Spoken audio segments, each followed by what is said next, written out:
Dans cette vidéo, on va voir comment dessiner étape par étape un magnifique cerf. Et vous allez voir, quand on s'y prend de la bonne manière, c'est pas si compliqué. Allez, on repart ici avec un petit cylindre pour la tête. Attention quand même à l'espace sur votre feuille. Il est quand même grand, faut que ça rentre. Donc je vais faire la tête assez proche du chat. Avec une belle sphère ici, pour la tête.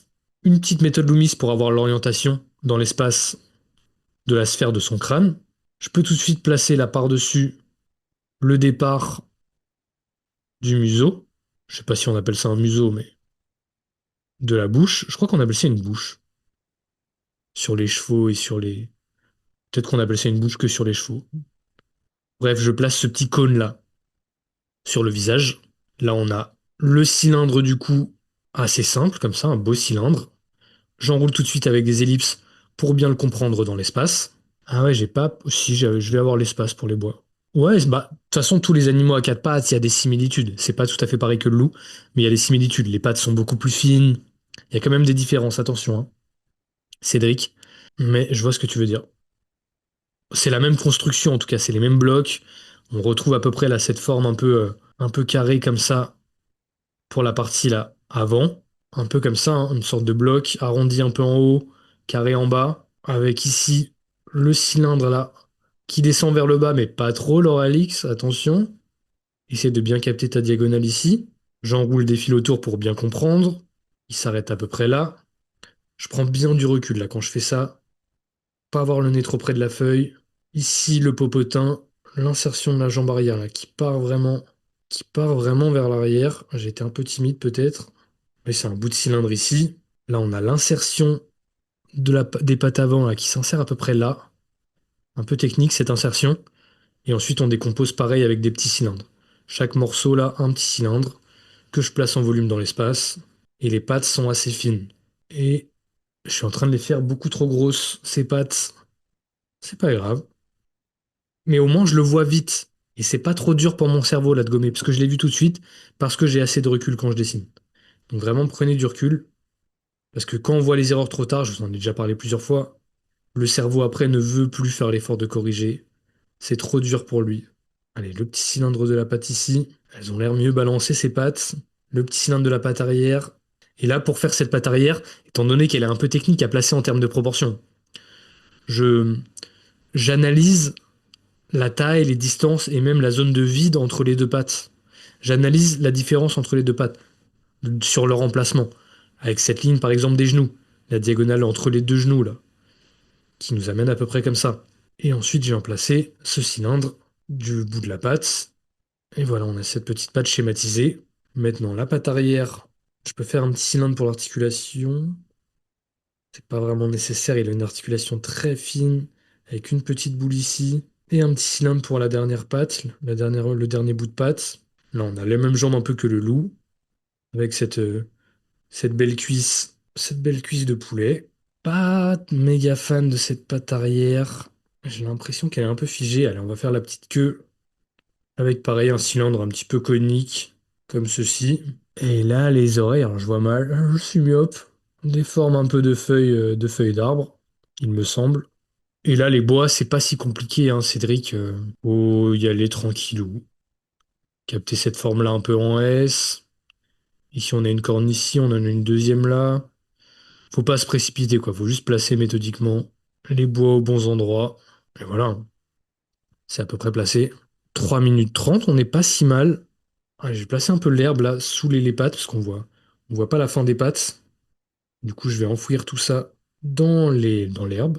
Maintenant, les yeux. Alors, on a des globes oculaires là, hein. On peut faire un cercle pour les globes oculaires, comme ceci, un peu comme les humains. Je vais tailler mon crayon. Et ensuite, enrouler là la paupière autour, peu comme je fais avec les humains. Ici, le museau, je vois mal comment ça se goupille. Ça a l'air un peu arrondi. On dirait un renne du Père Noël. Salut Esther. La truffe, c'est comme un champignon coupé. Pas mal. Bon moyen mémotechnique. On dirait vraiment un petit renne du Père Noël. Et là, je reprends un peu mes contours avec cette insertion ici qui était un peu balèze chez moi. Je reprends mes contours de manière un peu plus organique. Et là, maintenant, je peux me focaliser en observant ma référence un peu sur les contours, en essayant de comprendre, ok, comment les muscles s'insèrent. Mais on n'est pas obligé de comprendre là parfaitement l'anatomie du cerf. Si on mémorise cette structure en volume simple, Après, affiner les contours, c'est pas le plus compliqué, vraiment. Et si on comprend bien cette structure, après, on est capable vraiment de refaire des animaux d'imagination. Et c'est ça le but, c'est ça le plus cool. Les petits pieds, là, c'est pas évident. Une forme un peu pointue, avec les petits sabots. Ok, un peu de fourrure. Un peu de fourrure ici. Les bois, oula. Je vais un peu comme un barbare, là. Faut que je me calme. Ça me rappelle Princesse Mononoke et cette monture exceptionnelle du prince Ashitaka. Excellent film. Je crois que c'est mon Miyazaki préféré. Je crois qu'il est même peut-être dans mon top 5 des films préférés de tous les temps. Ah, j'ai oublié le nom de ce cerf. Ça me fait plaisir que je sois pas le seul.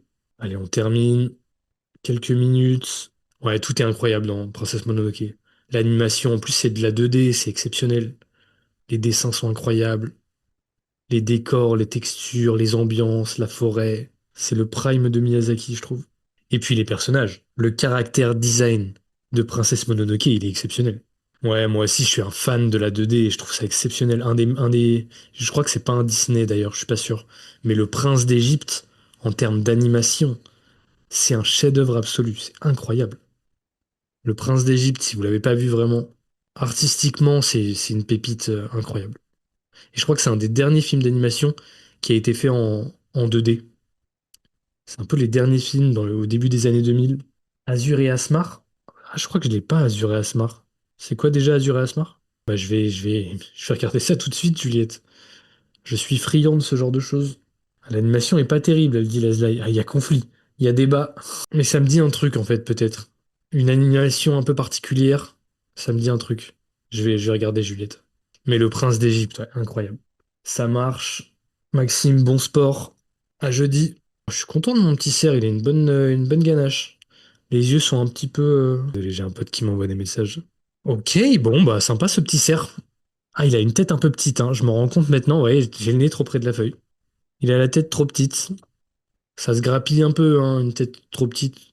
Ça se grappille un peu sur les bords. Et si tu veux aller plus loin, j'ai lancé l'atelier. Je sais que les cours de dessin c'est cher et les écoles d'art n'en parlons pas. C'est pour ça que j'ai lancé un atelier de dessin en ligne avec des cours en direct à prix réduit. 20 heures de cours de dessin par mois pour 19 euros. Et on parle pas d'une vidéo formation. C'est des vrais cours en ligne avec des corrections en direct. On dessine ensemble et vous pouvez allumer votre caméra, montrer vos dessins et avoir des vrais retours. Le tout dans une ambiance de communauté de dessinateurs motivés, bienveillante et motivante. Et c'est pas tout. Vous aurez aussi accès à tous les replays des cours précédents et à des cours de vidéo formation bonus sur l'aquarelle, l'ancrage au pinceau, etc. Donc si vous voulez nous rejoindre et tester un cours gratuit pour voir comment ça se passe, le lien est dans la description.